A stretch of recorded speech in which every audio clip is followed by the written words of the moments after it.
नमस्ते.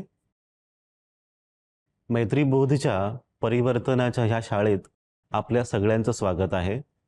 मध्यंतरी आपण एक सूत्र शिकलो होतो. हृदय दे दिशा, विशाल हो दशा.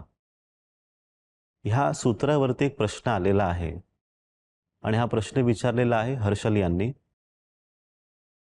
आणि आज आपल्याला ह्या प्रश्नामुळे एक फायदा होईल, की या सूत्राबाबतीत आपल्याला अजून काहीतरी शिकायला मिळेल.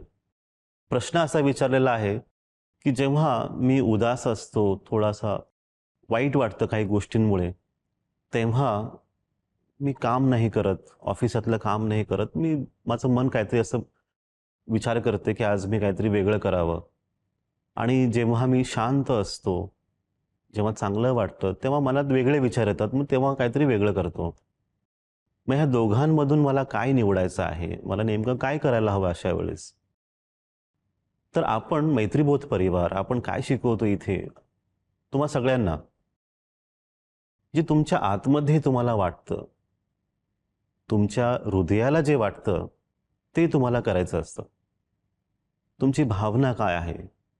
आंतरिक भावना काय आहे? त्याप्रमाणे तुम्ही काम करा.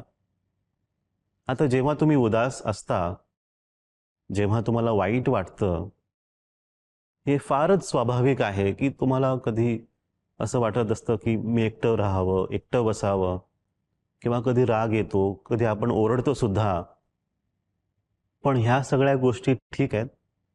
चुकीचं काही नाही, की जे तुम्हाला वाटतं त्यावेळेस ते तुम्ही करता, ठीक आहे. तुम्ही खुश असता, चांगलं वाटतं तुम्हाला, शांत आहात. मग तेव्हा असं वाटतं, की आपण सगळ्यांना बोलावं आणि थोडंसं आनंदोत्सव करावा आपण, पार्टी करावी, असं तुम्हाला काही वाटत असेल त्यावेळेस. पण दोन्ही अवस्था तुम्ही पाहिलात, तर योग्यच आहेत, नॅचरल आहेत, स्वाभाविक आहे. त्याच्यावरती प्रश्न येण्याचं काहीच कारण नाही आहे. जेव्हा जे वाटतं ते तुम्ही करा. आपण हे शिकवतो, की तुम्हाला आतमधून जे वाटतं तसं करा. आता आपण असं पण विचार करू शकतो, की घरी तुम्ही आहात, सकाळी थोडा उठताना उशीर झाला आणि कंटाळा आला आज. असं वाटतं, की आज आपण जाऊच नाही ऑफिसात.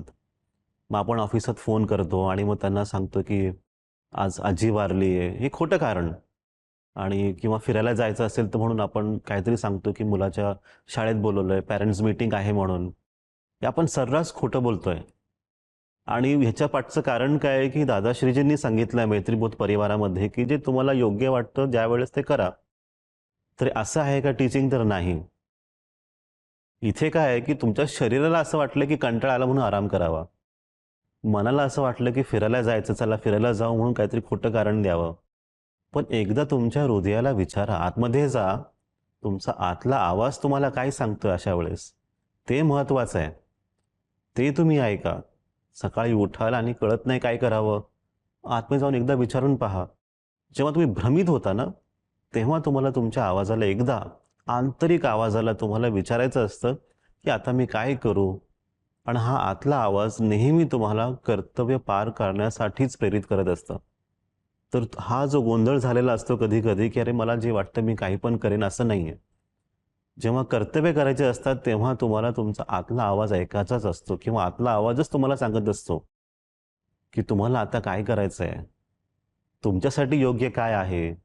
हे आतमधूनच आपल्याला कळतं. आता इथे आपण एक उदाहरण घेऊ भगवान श्रीकृष्ण यांचा, की त्यांना आपण कसं पाहतोय, की रासलीला केली त्यांनी किंवा लोणी, दही चोरणारे किंवा त्यांच्या आईंनी त्यांना किती वेळा दंडितही केलेलं आहे.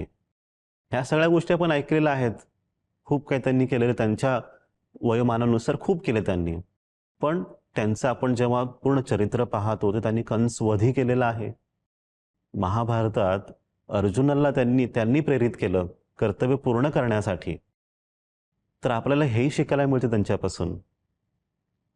तर सांगण्याचा मुद्दा इथे काय, की आपण काहीही करू शकतो जेव्हा आपल्याला योग्य वाटत असेल त्या क्षणानुसार, जेव्हा जसा भाव येतो त्यानुसार. पण आपल्याला आपली कर्तव्य करायची असतात आणि आपल्या कर्तव्यांसाठीच आपलं हृदय, आपली आंतरिक अवस्था, आंतरिक जगत आपल्याला नेहमीच दिशा दाखवत असते. तिथे आपल्याला तो आवाज ऐकायचा असतो. तसंच आपली मग दशा होते, अवस्था होते. मग तुम्ही सगळ्यांनी ह्याला समजून घ्या, की शरीरावरचा एक वेगळा भाव आहे, मनातील एक वेगळा भाव आहे आणि हृदयात एक वेगळा भाव आहे. तर आपल्याला एक अजून स्टेप करावी लागेल, थोडं अजून खोल जावं लागेल आणि आपल्या आंतरिक भावनेला अनुभव करावा लागेल. जेव्हा तुम्ही कराल, तेव्हा तुम्हाला समजेल, की मला नेमकं काय करायचं आहे. तर ह्या उत्तरावरती तुम्ही थोडं चिंतन करा ह्या आठवड्यामध्ये. काही प्रश्न असतील तर पुन्हा विचारा, आपण काहीतरी शिकू ह्याच्या बाबतीत अजून. पुढच्या आठवड्यात आपण एक नवीन विचार घेऊन, एक नवीन सूत्र घेऊन पुन्हा भेटू. आपल्या सगळ्यांचं कल्याण हो, आपल्या सगळ्यांचं मंगल हो. नमस्ते.